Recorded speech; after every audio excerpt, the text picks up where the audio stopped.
اس کی تھی ایک ٹیکنالوجی، اس کے ذریعے سے جو امریکہ بہادر جہاں چاہتا ہے وہ بارش کروا دیتا ہے، طوفان لے آتا ہے، یہ ہوتا ہے کلاؤڈ برسٹ کرا لیتا ہے۔ میں آپ کو اس کی وجہ بتا دیتا ہوں۔ ہاں جی سر، یہ جو پورا آرکیٹیکچر ہے نا معیشت کا، یہ اینٹی نیچر ہے۔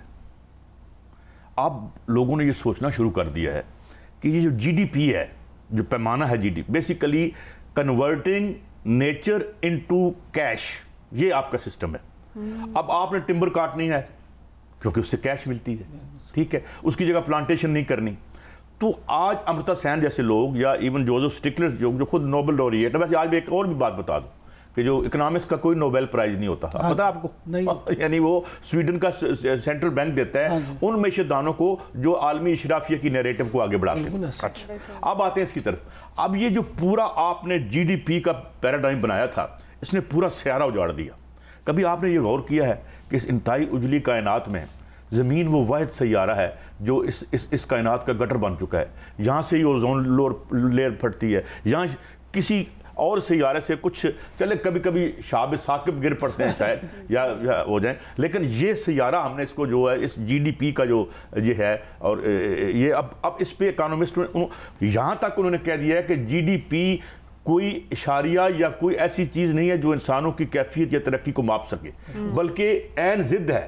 ممکن ہے جی ڈی پی اوپر جا رہی ہو اور لوگوں کی حالات مزید خراب، تو اس کا رشتہ معکوس بن گیا ہے۔ یہی نیچر کو ڈسٹرائے کر رہا ہے، یہی مین کو ڈسٹرائے کر رہا ہے یہ نظام، اور اس پر ایک بہت بڑی، اور اب کیا آخری بات میں، اب سب سے بڑا انڈسٹریل پولوشن چائنا پیدا کرتا ہے یا امریکہ پیدا کرتا ہے۔ They are not ready to replace their industry with the environment friendly. لیکن قاضی صاحب، ہمیں اپنے صوبوں کو تو تیار کرنا ہے نا کسی بھی سچویشن کے لیے کہ ہمارے صوبے جو ہیں وہ تیار ہوں۔ جس طرح سے خاص طور پہ کے پی کی بات کی جائے، کے پی حکومت اس وقت ناکام نظر آ رہی ہے کہ وہاں پہ ارلی وارننگ سسٹم جو تھا وہ انسٹال ہونا چاہیے تھا۔ کے پی حکومت کہتی ہے ہم نے انسٹال کیا، لیکن اس کے باوجود 400 سے زائد لوگوں کی اموات اور اتنی بڑی تعداد میں لوگوں کا زخمی ہونا، تو کیا سمجھتے ہیں کے پی حکومت کی اس وقت سب سے بڑی ناکامی ہے یہ؟ میں آپ کو ایک بڑی اور طریقے سے اس بات کو ایکسپلین کروں۔ میں نے ایک پروگرام میں ایک ایم این اے بیٹھی ہوئی تھی، تو میں نے ان سے سوال کیا کہ یہ جب آپ کا فائنانس بل پاس ہوتا ہے تو کیا ہوتا ہے؟ بجٹ پاس ہو جاتا ہے؟ میں کہا نہیں، اس دن لوگوں کی قسمت سیل ہو جاتی ہے۔ کتنے بچے گندے پانی سے مریں گے، کتنے بچے جو ہیں، میں نے کہا ذرا اپنا رول دیکھیں۔ جو ہمارے اسمبلی میں ہمارے بھائی بیٹھے ہیں، ہم ان کو ووٹ دیتے ہیں کہ آپ کا ایک ڈیسیژن یہ فیصلہ کرتا ہے کہ ٹی بی سے کتنے بندے مریں گے، انوائرمنٹ کے آگے ایکسپوزڈ کون لوگ ہوں گے۔ دیکھیں نا، یہ اب آپ دیکھیں کہ آخری بجٹ جو تھا 1970 71 یا 72 کا تھا، جو ڈاکٹر مبشر جو کہ جس میں کہ 30 سے 40% پیسہ عوام کے لیے رکھا گیا تھا۔ اب مجھے بتائیں ہیلتھ پہ کتنا خرچ ہوتا ہے، آپ کی سیفٹی پہ کتنے پیسے ایلوکیٹ ہوتے ہیں جو آپ کی جیب سے جا رہے ہیں۔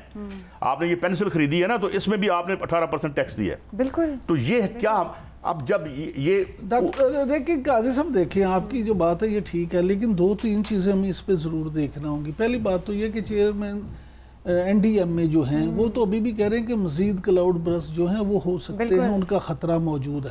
اچھا، اب جو لوگ یہ کہتے ہیں کہ جی یہ فلاں وجہ سے ہو گیا، فلاں وجہ سے ہو گیا، لیکن دنیا میں اگر آپ دیکھیں تو آج تک جو ریکارڈڈ ہیں اس میں سب سے جو خوفناک کلاؤڈ برسٹ ہوا ہے وہ 1952 میں ہوا تھا جی، اور وہ ہوا بھی کہاں تھا؟ وہ ہوا تھا ری یونین جو ہے وہ انڈین اوشن میں ایک جزیرہ ہے جہاں ہوا تھا، اور آپ کی اطلاع کی عرض ہے کہ 24 گھنٹے میں قاضی صاحب 73.62 انچز، ملی میٹر نہیں، 73.62 انچز وہاں پہ بارش ہوئی تھی، جو کہ 1870 ملی میٹر بنتی ہے۔ آپ اندازہ لگا لیں کہ جہاں 40 ملی میٹر ہو جائے عذاب بن جاتا ہے، تو جہاں 1870 ملی میٹر بارش ہوئی وہاں پہ کیا حال ہوگا؟ تو دیکھنا یہ ہے قاضی صاحب، میرا سوال جو میں آپ سے جاننا چاہتا ہوں اس میں کہ دیکھیں اس جزیرے پہ تو کوئی نہ کوئی کٹنگ ہو رہی تھی، نہ کوئی چیزیں ہو رہی تھی، نہ کوئی انڈسٹری تھی۔ یہاں پہ پاکستان میں تو ہم نے مان لیا کے پی میں کہ جنگل بڑی تیزی سے کٹے، اور یہ جو کلاؤڈ برسٹ کے بعد جو طوفان آتا ہے تو اس میں کہتے ہیں جی پانی کی رفتار اس لیے کم نہیں ہوتی کہ درخت جو ہوتے ہیں وہ ایک رکاوٹ روک لیتے ہیں، سب سے بڑی بالکل جنگلات کی کمی۔ لیکن ہم نے کاٹنے پہ زور دیا، نئے تو نہیں لگائے، لیکن آپ نہیں سمجھتے کہ اس میں کوئی ذمہ داری عوام پہ بھی ہوتی ہے کہ وہ بھی اس سلسلے میں اگر ہر بندہ یہی کوشش کر لے کہ چلو اگر میرے ارد گرد 10 درخت کٹ رہے ہیں تو میں کو 5 ہی خود ہم لگا دیں، یہ تو انتظامیہ کا میں اب کام آپ کو ہے ایک بات بتاؤں، میں اس کا جواب، بڑا دلچسپ بات، ایک دفعہ موجود ہوں گے انقلاب کے بعد نا لوگوں کو کہہ دیا کہ مکھیاں مارو، تو ایک دن چین مکھی نظر نہیں سی آندی. یہ جو آپ کی لیڈرشپ ہوتی ہے، مثال ذمہ داری وہاں ہوتی ہے جہاں اختیار ہو. ایک میرے پاس اتنا اختیار ہوگا کہ میں اپنے گھر کے باہر ایک درخت لگا سکوں گا، لیکن ایک پالیسی جو ہے وہ تو سرکار کو دینی پڑے گی. اب سرکار جو ہے اس کے بارے میں کسی نے ٹھیک کہا تھا کہ it has become a committee to run the affairs of rich and mighty. آپس میں لڑی جا رہے ہوتے ہیں، کبھی ادھر چلے جاتے ہیں جہانگیر ترین صاحب، کبھی ادھر چلے جاتے ہیں، ایک وہی لوگ ہیں نا. تو اس لیے میرے خیال میں سرکار کو پالیسیاں وضع کرنی چاہیے. یہاں دیکھیں ہاؤسنگ جو ہے اس وقت پاکستان میں کوئی تقریباً 11 ملین مکانوں کی کمی ہے. 11 ملین مکان ہمیں اور چاہیے. تو آبادیوں کو جو ہے وہ آپ لے کے جائیں، انہیں جدید سہولیات دیں. یہ جو پرانا لاہور ہے ابھی تک زندگی وہیں رینگ رہی ہے، ابھی تک وہ گدوں میں سامان اندر جا رہا ہوتا ہے. اس لیے تو ہمیں میوزیم بنا دینا چاہیے. اور لوگ جو ہے وہ تو میرے خیال میں چونکہ عوام آپ کا نہیں ہے نا پوائنٹ آف ریفرنس، تو جو پھر پیسہ سارا اوپر ٹرکل ڈاؤن نہیں ہو رہا. ٹرکل ڈاؤن، یہ تو میں دو باتیں کر رہا ہوں جو آج کے ڈسکورس سے غائب ہے. G D P growth anti people, trickle down ککھ نہیں ہوا، سارا مال اوپر اڑ گیا. ٹھیک ہے جی، آپ جو لسٹیں نکل رہی ہیں پتہ نہیں 500 اور کتنے لوگوں کی ہے آپ کے سامنے ہی ہے. تو یہ سارا آوے کعوہ بگڑا ہوا ہے جسے درست کریں. بالکل قاضی صاحب بالکل درست بات کہی آپ نے. آوے کعوہ جو ہے وہ بگڑا ہوا ہے اس وقت. ایک طرف تو سیلاب کی تباہ کاریاں ہیں، پاکستان اتنے بڑے مسئلے سے دوچار ہے. عمران صاحب، ہمارے چین کے ساتھ تعلقات جو ہیں وہ کافی بہتر ہوتے جا رہے ہیں. بڑے ٹیکسٹائل کاروباری اداروں میں شامل چیلنج ٹیکسٹائل گروپ پنجاب میں $15 کروڑ سرمایہ کاری کرے گا اور پاکستان کی سب سے بڑی ایڈوانس ٹیکسٹائل مل لگائے گا.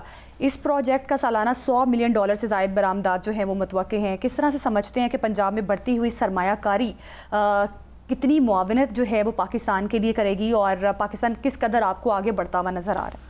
دیکھیں زینب، پاکستان کے جو چین کے تعلقات ہیں نا وہ ہمیشہ سے بڑے اچھے ہیں. اور جب سی پیک ہوا تھا، اگر سی پیک پہ اس کی اثر روح کے مطابق کام ہو جاتا تو آج یہاں پہ اس روٹ پہ کم سے کم 2 انڈسٹریل سٹیز بننے تھے جہاں پہ اربوں ڈالر کی سرمایہ کاری ہونی تھی. اور یہاں پہ نہ صرف یہاں سے چیزیں ایکسپورٹ ہونا تھی بلکہ بہت ساری چیزیں اب تک وہاں پہ لاکھوں لوگوں کے لیے روزگار کے مواقع بھی پیدا ہونے تھے. اور پھر گوادر کی بندرگاہ سے لے کے تو چین کی سرحد تک جتنا راستے میں جو فیولنگ ہونی تھی، جو لوگوں نے رکنا تھا، کھانا پینا تھا، اس کا جو تخمینہ الگ تھا. لیکن انفارچونیٹلی ہوا یہ کہ مختلف حکومتوں میں، خاص طور پہ پاکستان تحریک انصاف کی حکومت میں، اس پروجیکٹ کو بالکل ہی ٹھپ کر دیا گیا، جس کا نتیجہ یہ نکلا کہ بہت ساری چیزیں رک گئی.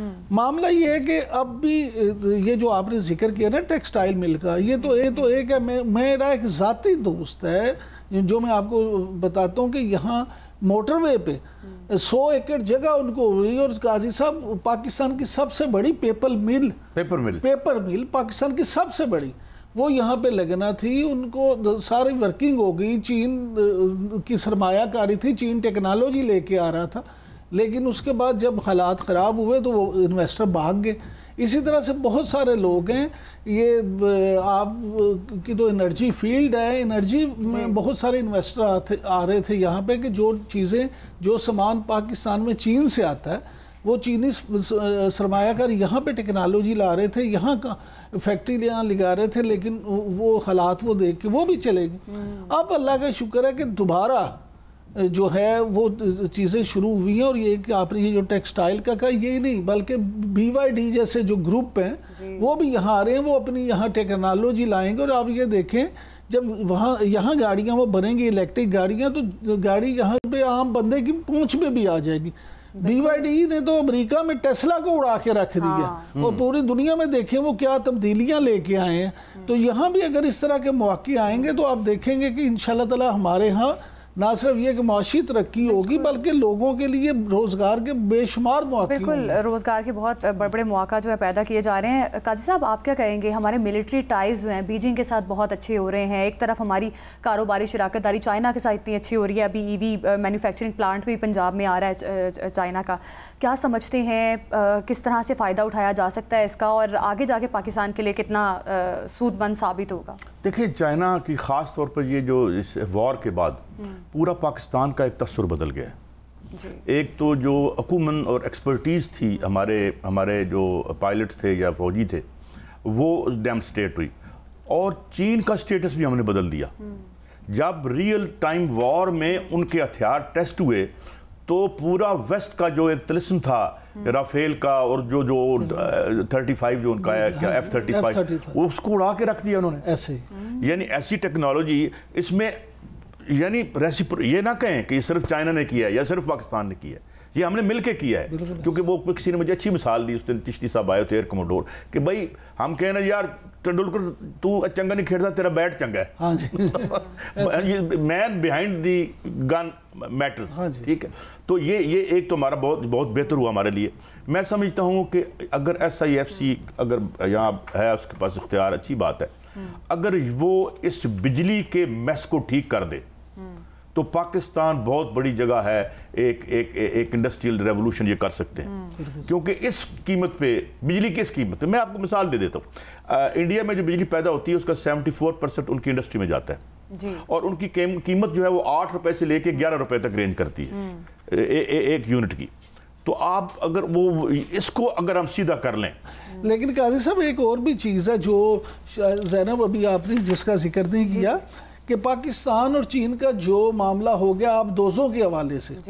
اچھا, اس میں 8 جو آپ دوزیں ہیں وہ تیار ہوں گی اور پاکستان کو وہ ملیں گی, جس سے آپ یہ دیکھیں کہ پاکستان کا جو دفاع ہے وہ کتنا مضبوط ہوگا.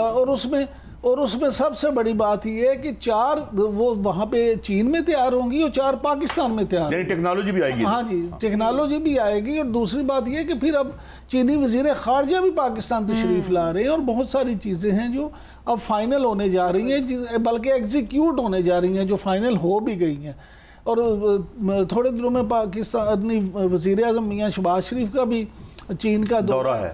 تو آپ اس میں یہ دیکھیں کہ چین کے ساتھ ہماری جو ہمالیہ سے اونچی, ہمالیہ سے بلند دوستی ہے وہ واقعی ہی اب آپ کو مزید اس کی عملاً نظر آئے گی. جیسے قاضی صاحب فرما رہے تھے تو ہمارے پروگرام میں بھی ایئر مارشل صاحب یہی وہ کہہ رہے تھے کہ بات یہ ہے کہ چین کو بھی جو وار ٹیسٹنگ جو اس کے ہتھیاروں کی ہوئی ہے اور جو اس کو بھی وہاں پہ پروجیکشن پوری دنیا میں ملی ہے, وہ بھی اگر ہم پاکستانی وہ نہ کرتے تو اس کے لیے بھی وہ ٹیسٹنگ تو نہیں تھی ہونی. تو لہٰذا اصل کی قیمت تھی استعمال میں ایسے چلتا ہے. اور قاضی صاحب پھر بہت ساری چیزیں ایسی ہیں جو پاکستان اور چینی انجینئرز نے مل کے بنائی ہیں. تو اس میں یہ جو J-17 جو ہے یہ ادھر ہی بن رہا ہے. ایسے ہی ہے, ایسے ہی ہے. اچھا قاضی صاحب, اب جس طرح سے ابھی عمران صاحب بات کر رہے ہیں پاکستان اور چائنا کی دوستی, آپ کو پتہ ہے کہ بہت پرانی دوستی ہے, اور جس طرح سے اب تجارتی معاملات آگے بڑھ رہے ہیں ہمارے, کیا سمجھتے ہیں کہ پاکستان چائنا کی دوستی, ایک طرف امریکہ کے ساتھ تعلقات ہمارے بہت اچھے لیول پر چلے گئے ہیں, تو کیا لگتا ہے آپ کو کہ کیا کوئی امریکی اثرات جو ہیں اس دوستی پر پڑ سکتے ہیں, یا پاکستان کسی بھی قسم کے پریشر میں آگے جا کے آ سکتا ہے؟ دیکھیں ہم نے دونوں کو مینج کیا ہے بڑے اچھے طریقے سے. ہماری جو فارن پالیسی ہے نا, یہ ڈپلومیسی ہے, یہ بڑا مشکل اور ٹائٹ روپ ہے دونوں, کیونکہ اس وقت 2 رائیول پاورز ہیں, ایک چائنا اور اس کے درمیان ہم ہیں. بلکہ آپ کو یہ بھی میں یاد دلاتا چلوں کہ جو دورہ تھا, کس کا دورہ تھا جی یہاں پہ جو امریکہ میں ہنری کسنجر گیا تھا, کون گیا تھا چائنا میں, جو پاکستان نے فیسیلیٹیٹ کیا تھا نا. اور تو یہ برج پاکستان نے بنایا تھا ان کے درمیان. اور پھر اس کے بعد 80s آیا, اس کے بعد صنعتی ترقی ہوئی, پوری امریکن انویسٹمنٹ وہاں پہ آئی. آج اب لڑائی ہوگی کیونکہ یہ پہلوان, اب بڑے پہلوان کو لگتا ہے کہ یہ پہلوان بڑا ہو جائے گا, تو اس کی جو وہ ایک ہے نا, ایک تو اسٹریچ آف سپر پاور ہو گیا اور ایک ان کی انسیکیورٹی ہے. لیکن یہ کہ ہم اس میں ٹھیک چلے ہیں, اور ہماری جو ویسے ہماری جو سچویشن ہے, ہم ایک انتہائی امپورٹنٹ ملک ہیں اپنے جغرافیے کی وجہ سے, تو ہم دونوں کے ساتھ ہی چلیں گے. ہم صرف 2 چیزیں اگر کر لیں. پہلی چیز یہ, میں جس طرح میں نے بجلی کا کہا تھا, یہ ایک فیسٹرنگ وونڈ ہے, ایک رشتہ ہوا زخم ہے پاکستانی معیشت کا.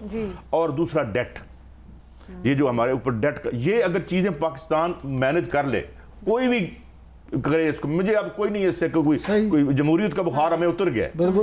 اب کسی دن اس پہ آپ شو کریں گے کہ جو لبرل ڈیموکریسی ہے اس کا تو برکس ہر جگہ نکل گیا ہے. بالکل یقینی طور پہ پاکستان جو ہے اس طریقے سے اور بڑے بہتر انداز میں آگے لے کر چل سکتا ہے, اور پاکستان کو پتہ ہے کہ چین اور امریکہ میں توازن کیسے قائم رکھنا ہے.